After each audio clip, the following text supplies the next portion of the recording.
Republican presidential candidate Donald Trump, in an appeal on Wednesday to African Americans and working-class voters, promised 21st-century banking industry reforms and tax changes to spur job creation and investment in blighted communities.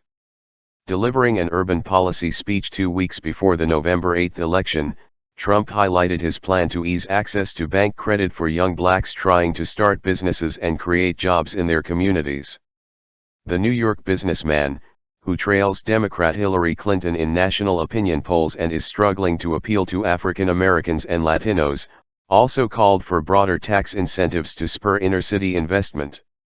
The steps, coupled with efforts to reduce U.S. trade deficits and the outsourcing of jobs abroad, Trump said, would raise wages at home, meaning rent and bills become instantly more affordable for the poor. Trump flew to Charlotte, a major commercial hub in the U.S. South, after attending the formal opening in Washington of a Trump International hotel just blocks from the White House. Trump's detour from the campaign trail to plug his business drew criticism from some fellow Republicans, but the former reality TV star said the project, completed under budget and ahead of schedule, showed what he could accomplish if elected president. His Democratic rival, Clinton, said, Donald Trump is actually paying more attention to his business than to the campaign. That's his choice, but we're going to keep working really hard to reach as many voters as possible. Speaking to reporters during a flight to New York after campaigning in Florida, Clinton also said the proposed merger of AT&T Inc. and Time Warner Inc. raises questions and concerns and they should be looked into. In Charlotte, Trump provided few details of 21st-century Glass-Steagall, which would build on the 1933 Depression-era law requiring the separation of commercial and investment banking. Glass-Steagall was repealed in 1999 under then-President Bill Clinton, Hillary Clinton's husband. The 2008 financial crisis prompted an overhaul of banking rules with the passage in 2010 of Dodd-Frank Wall Street reforms that many Republicans have criticized. Dodd-Frank has been a disaster, making it harder for small businesses to get the credit they need, Trump said.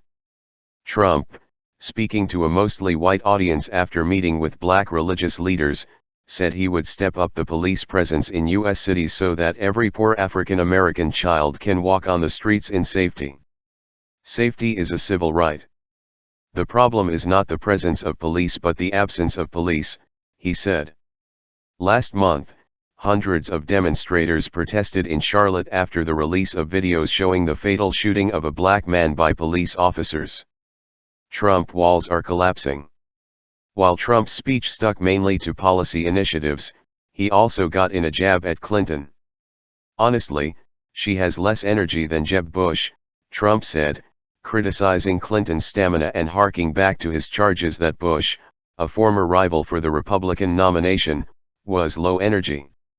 Clinton told reporters that there was not an ounce of complacency in her campaign and said that if elected, she would reach out to Republicans and independents, including congressional leaders, both before the inauguration and to continue afterwards.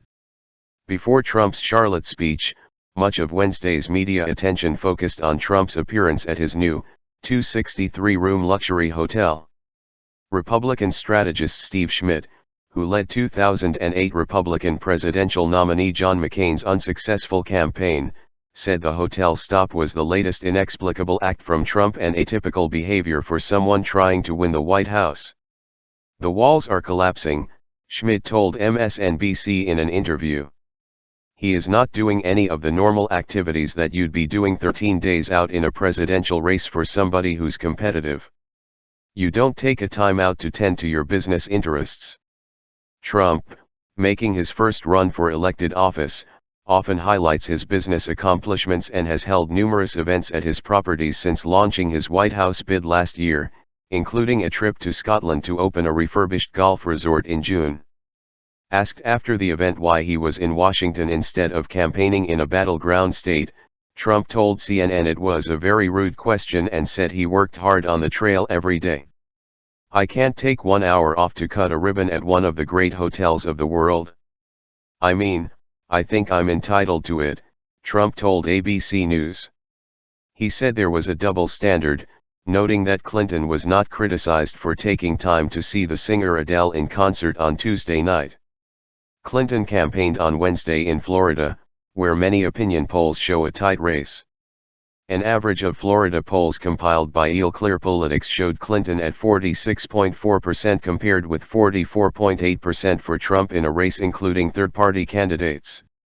Clinton has a strong lead in the race to secure the 270 Electoral College votes, or tally of wins from the states, needed to capture the White House, according to results from Reuters/Ipsos States of the Nation project released on Saturday.